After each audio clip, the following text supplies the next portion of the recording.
देखिए, आज का जो हमारा पहला टॉपिक रहेगा, एक्चुअली हम पहले चलेंगे सर्किट पार्ट पे, माइक्रोस्कोपिक पार्ट पे बाद में चलेंगे। इस चैप्टर में पहले हम सर्किट पार्ट कवर कर रहे होंगे। तो देखिए, कल शाम को जो हमारी आखिरी क्लास हुई थी उसमें मैंने आपको बताया था load and source of electrical energy. Load and source of electrical energy, ये हमने लास्ट क्लास में आपको बताया था। लोड, वैसा भी आप जवाब दो, लोड के अंदर current high to low potential चलता है कि लो टू हाई पोटेंशियल?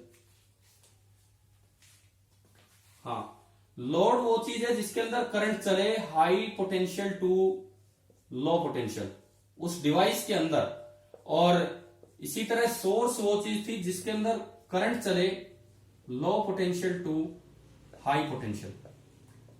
अब मैं एक बैटरी की बात करता हूं। बैटरी लोड होती है या बैटरी सोर्स होती है? बताओ। कुछ भी हो सकती है। देखिए, अब समझना इस चीज को कि बैटरी लोड है कि सोर्स है, किस तरह से। जैसे मैं अपने घर की बात करूं, आपके घर की बात करूं, तो अपने घर में एक डीसी बैटरी रखी होती है। ये एक बैटरी है, उसके साथ या उसके ऊपर एक रखा होता है छोटा बॉक्स जिसे हम बोलते हैं इन्वर्टर। ये तो शायद आजकल तो सबके घर में होगा ही, बैटरी और इन्वर्टर। भाई पहले तो ये इतनी कॉमन चीज नहीं थी। मतलब मैंने तो पढ़ाना स्टार्ट किया उसके बाद हमारे घर में बैटरी और इन्वर्टर आए थे। तो पहले इतना कॉमन नहीं था कि हर घर में मिलेगा।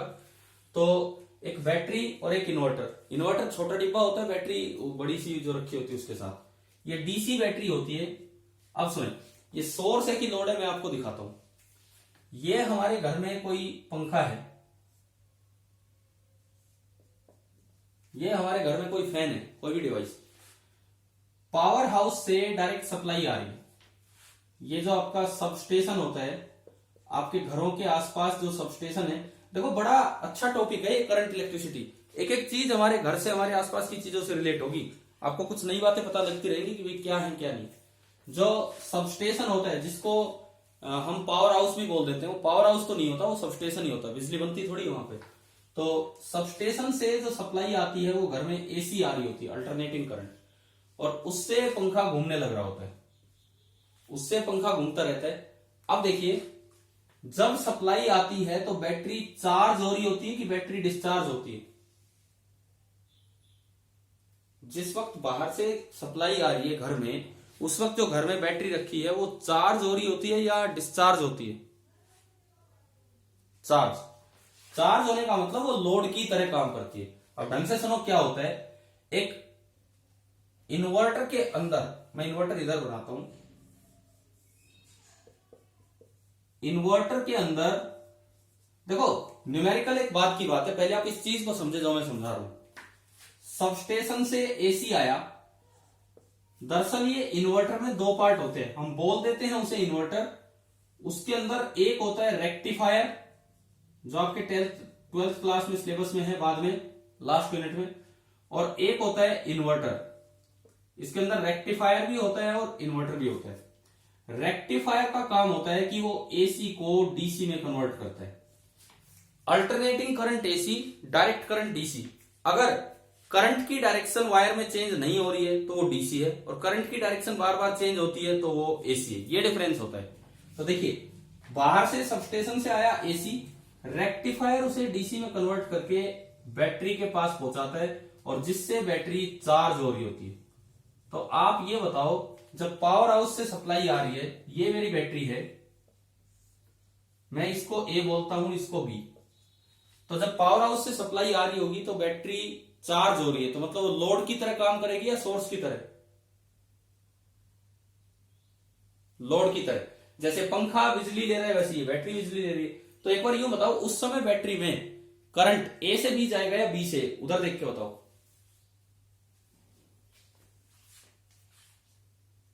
ए से बी। मैंने कल ही तो, आज भी तो रिपीट किया कि कोई चीज अगर लोड का काम कर रही है तो उसके अंदर करंट जाता है from high potential to low potential. यानी कि बैटरी के अंदर अगर करंट बड़ी लाइन से एंटर करे और छोटी से बाहर निकले तो वो चार्ज हो रही है और वो सोर्स नहीं, उस समय वो हमारे लिए लोड का काम करने लग रही होगी। ठीक है, अब देखो यहां तक आया ना समझ में क्या चीज है।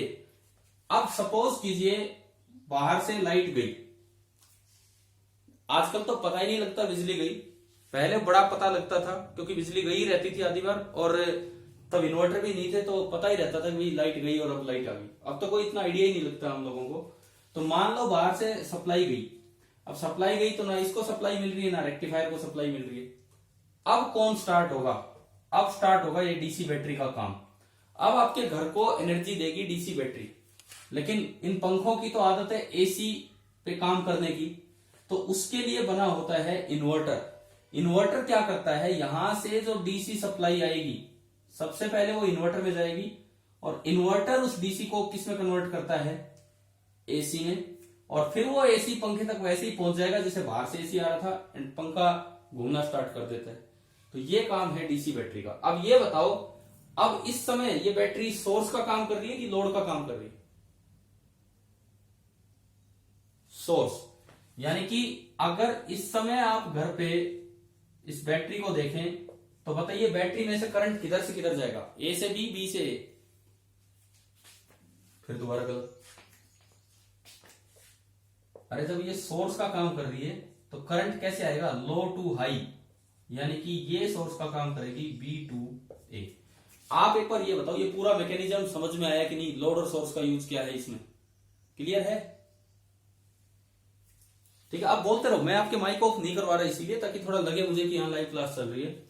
इधर देखिए, अभी मैं एक बार दोबारा बताता हूं हुआ क्या है कि एक बैटरी, मैंने यही पूछा था आपसे सवाल कि बैटरी सोर्स होती है कि लोड, तो बैटरी सोर्स का भी काम कर सकती है और बैटरी लोड का भी काम कर सकती है। अगर बैटरी चार्ज हो रही है तो वो लोड का काम करती है, और अगर बैटरी हमारे घर को सप्लाई दे रही है तो वो सोर्स का काम करती है। अब घर में एसी आता है और बैटरी डीसी बैटरी है, तो जब बैटरी चार्ज होती है तो उसे डीसी चाहिए, और पावर हाउस से सबस्टेशन से एसी आ रहा है। एक रेक्टिफायर नाम की चीज होती है जो एसी को डीसी में कन्वर्ट करके फिर बैटरी में भेजती है। और जब बैटरी डिस्चार्ज होगी, हमें सप्लाई देगी, तो वो तो डीसी देती है, लेकिन हमारे घर को चाहिए एसी, तो एक इन्वर्टर होता है जो डीसी को एसी में कन्वर्ट करके हमारे घर को सप्लाई देता है। शायद अब ये क्लियर हो गया ये पूरा यहां तक? ठीक है, अब हम थोड़ा सा डिस्कशन बैटरी के बारे में करेंगे कि उसके अंदर क्या है। एक सेल या बैटरी, इसके अंदर क्या होता है, एक दो टर्म्स इनसे रिलेटेड हम देखेंगे। सेल उसे बोल देते हैं जो कम वोल्टेज का हो, और कई सेल कनेक्ट कर दे तो उसे बैटरी बोल दिया जाता है। देखिए, सेल या बैटरी में एक होता है इलेक्ट्रोलाइट। इलेक्ट्रोलाइट मतलब एक लिक्विड पार्ट भरा होगा। सेल या बैटरी में एक लिक्विड पार्ट भरा होगा इस तरह का, दिस इज कॉल्ड इलेक्ट्रोलाइट। अब इसके अंदर ये दो अलग अलग प्लेट्स होती हैं, कोई जिंक प्लेट है, कोई कॉपर प्लेट है, दो अलग अलग मेटल्स की दो प्लेट्स होती हैं। इन प्लेट्स को बोलते हैं इलेक्ट्रोड्स। ये जो मेटल प्लेट्स हैं इनको बोलते हैं इलेक्ट्रोड्स। मैं कोई केमिकल इफेक्ट ऑफ करंट पे नहीं जा रहा हूं, जस्ट बैटरी में क्या है वो हमें पता है करना है, नहीं तो हो सकता है वो केमिस्ट्री का टॉपिक बन जाएगा बहुत ज्यादा। तो अब देखिए, ये बैटरी के दो टर्मिनल्स हैं। सपोज कीजिए ये पॉजिटिव टर्मिनल है और ये नेगेटिव। मैं इसको नाम दे रहा हूं ए, एंड इसको मैंने नाम दिया बी। तो अगर मैं इसका इक्विवेलेंट बनाऊं तो हम सर्किट में ए को बड़ी लाइन से दिखाते हैं और बी को छोटी लाइन से। ये हमारा ए है और ये साइड हमारी बी है। ये इसका इक्विवेलेंट मैंने बनाया। अब आपने बाहर कोई लोड कनेक्ट किया। सपोज कीजिए आपने इसके साथ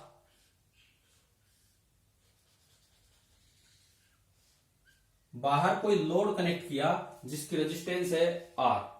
इसका मतलब है आपने यहां भी ऐसे लोड कनेक्ट कर दिया और ये रेजिस्टेंस है आर। अब लोड के अंदर करंट फ्लो करेगा और ये बैटरी, अकेली बैटरी अगर सर्किट में है तो वो सोर्स का काम करेगी। अगर कोई दूसरी बैटरी होती तो वो इसको चार्ज कर सकती थी, तो ये लोड बन सकती थी। फिलहाल ये सोर्स ही रहेगी। तो इसमें देखो, सोर्स, अगर ये सोर्स है, ये बैटरी जो कि सोर्स का काम कर रही है फिलहाल, सोर्स के अंदर करंट कहां से कहां फ्लो करता है, हाई टू लो पोटेंशियल या लो टू हाई पोटेंशियल, बताओ। कुछ बच्चे अभी भी गलत बोल रहे हैं, ये बिल्कुल सही बोलना चाहिए, लो टू हाई। अगर सोर्स का काम कर रहे हैं तो लो टू हाई पोटेंशियल, इसका मतलब इसके अंदर करंट ऐसे आएगा, लो टू हाई पोटेंशियल, और करंट की कंटिन्यूटी मेंटेन होगी जब ये बाहर ऐसे जाएगा, और इसके अंदर ये पॉजिटिव है, ये वाली साइड नेगेटिव है, तो इसके अंदर करंट जा रहा है हाई टू लो पोटेंशियल, यानी कि ये किसका काम करने लग गया है, लोड का, और ये काम कर रही है सोर्स का। क्या यहां तक ये डायग्राम समझ में आ रहा है, क्या क्या मैंने इसमें बनाया है। अब देखो इसके अंदर देखिए, अब मैं इलेक्ट्रोलाइट के अंदर जो करंट फ्लो कर रहा है, एक बार मैं उसका जिक्र करता हूं, उसके बारे में चर्चा करता हूं।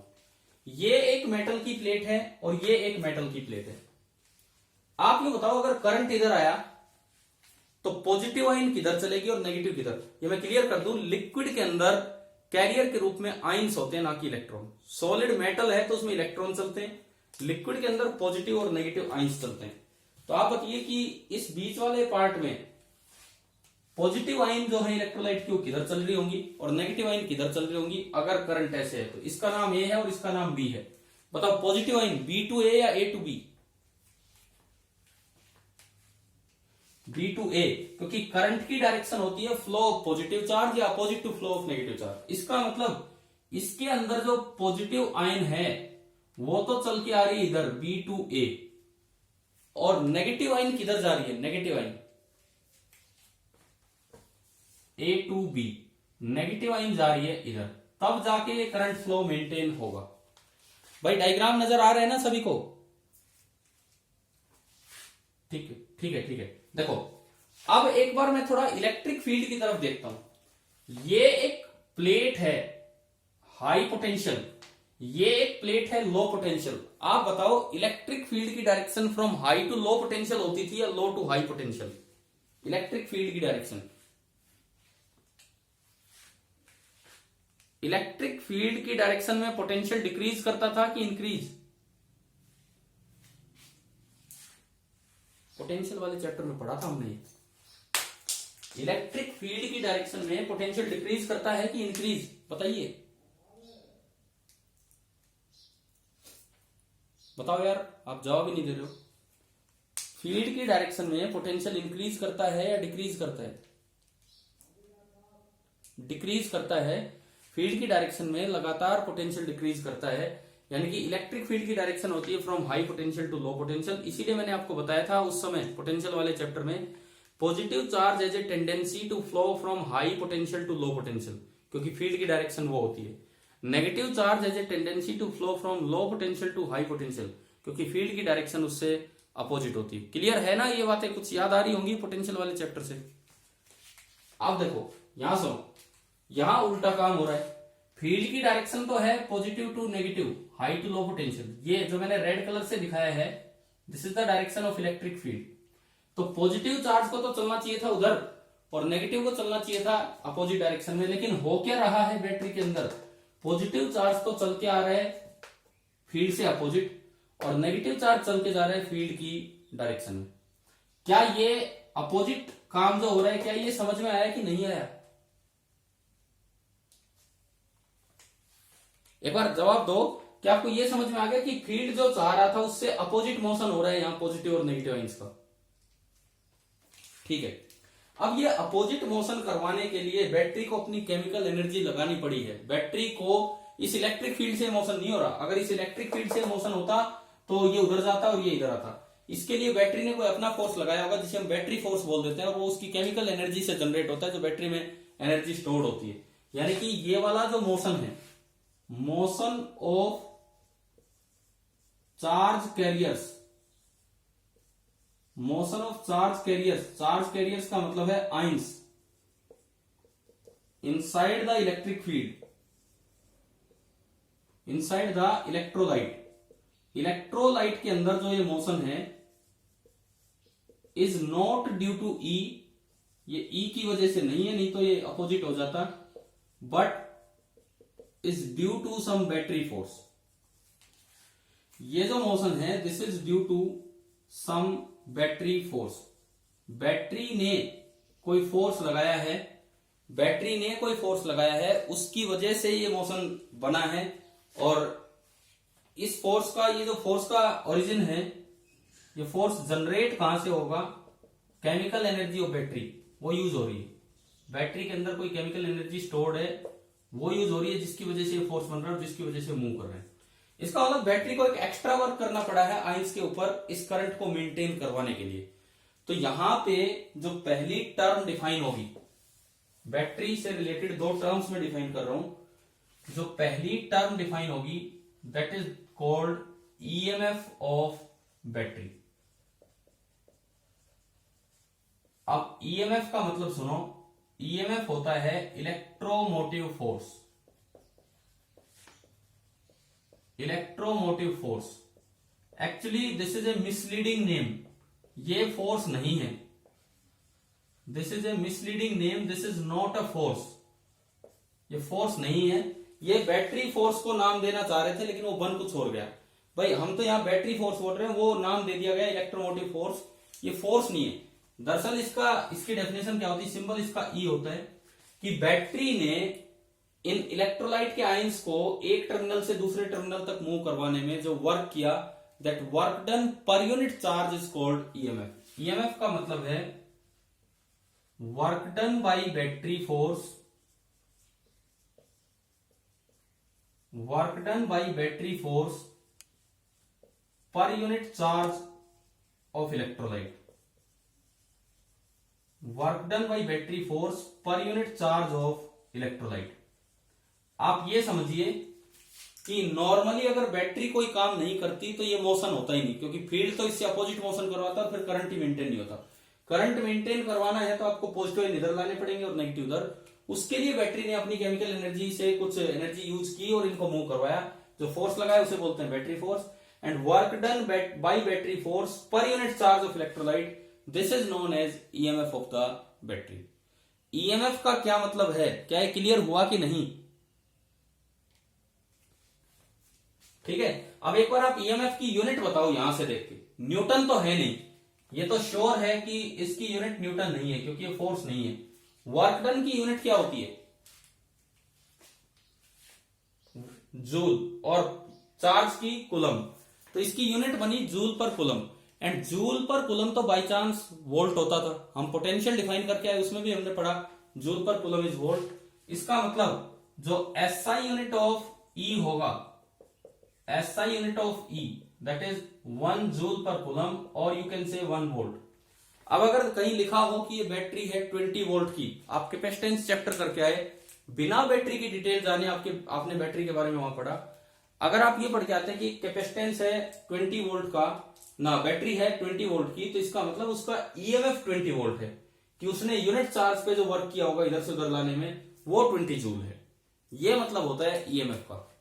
अब मान लो कभी एक ऑब्जेक्टिव क्वेश्चन जैसे ऐसे बना के दे दिया जाए कि which of the following is different, मतलब 4 लिख रखे नाम, आपको छांटना है कि डिफरेंट कौन सा है।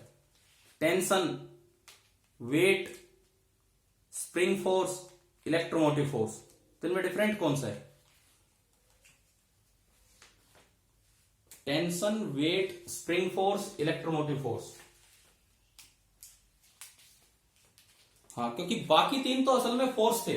टेंशन की यूनिट भी न्यूटन है, वेट की यूनिट भी न्यूटन है, और स्प्रिंग फोर्स की यूनिट भी न्यूटन है, तो ये डिफरेंट है। इस तरह से या यूं लिख देते हैं, pick up the odd one out. Odd one मतलब इनमें जो अलग है उसको आप अलग छाट कीजिए। तो चलो, पहली टर्म तो हमने देखी बैटरी का ईएमएफ। अब दूसरी टर्म जो हम यहां देख रहे होंगे, सेकेंड टर्म आप देखिए, that is called internal resistance of battery, और उसे अक्सर स्मॉल आर से रिप्रेजेंट कर देते हैं। ईएमएफ को तो हमने ई की तरह दिखा दिया। Internal resistance small R, internal resistance of battery, ये देखते हैं अब हम क्या होती है।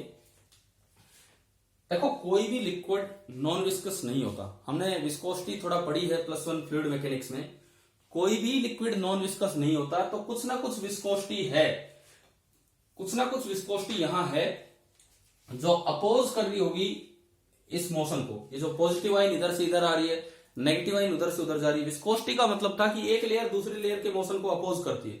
तो ये जो विस्कोसिटी है, इसकी वजह से जो अपोजिशन जनरेट हुआ है उसे ही नाम देते हैं इंटरनल रेजिस्टेंस। इंटरनल रेजिस्टेंस का मतलब है अपोजिशन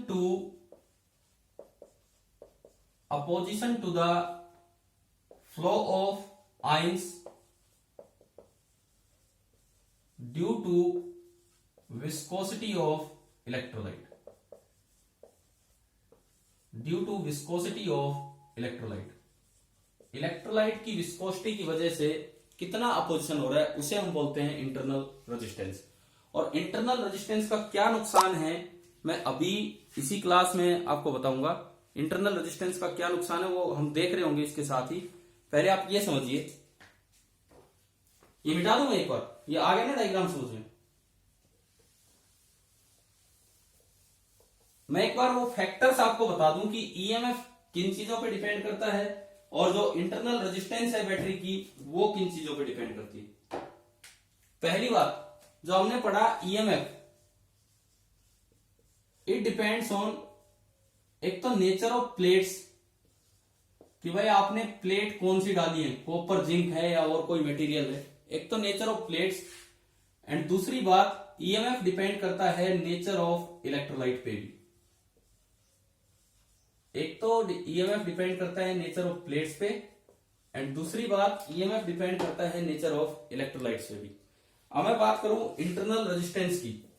इंटरनल रेजिस्टेंस और भी दो एक्स्ट्रा फैक्टर्स है उन पे डिपेंड करेगा।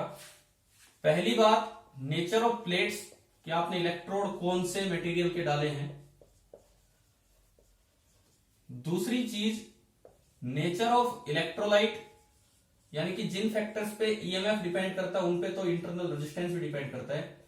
इनके अलावा दो और फैक्टर्स हैं जिन पे इंटरनल रेजिस्टेंस डिपेंड करता है। एक तो area of plates emerged inside the electrolyte, कि प्लेट का ज्यादा एरिया इलेक्ट्रोलाइट के अंदर है या कम एरिया इलेक्ट्रोलाइट के अंदर है। Area of plates emerged in electrolyte,